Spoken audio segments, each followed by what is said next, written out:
دینی کتب ہیں یہ بھی شاعر اللہ ہے. اور قرآن یہ فرمایا ان الصفا والمروہ من شعائر اللہ. صفا اور مروہ بھی اللہ کی نشانیاں ہیں.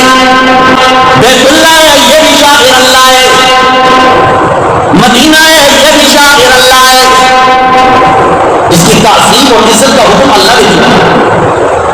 آج علماء کی جو عزت ہے معاشرے میں آپ دیکھیں کتنی بے حرمتیاں ہوتی ہیں علماء کی. قرآن کی کتنی بے حرمتی ہوتی ہے. قرآن کو چومنے کے لیے کاٹنے کے لیے آنکھوں سے لگانے کے لیے تیار ہے لیکن زندگی بھی ڈالنے کے لیے تیار ہے. پڑھنے کے لیے تیار ہے کہ پڑھنے کے لیے پڑھا جائے لیکن سمجھنے کے لیے تیار نہیں کہ قرآن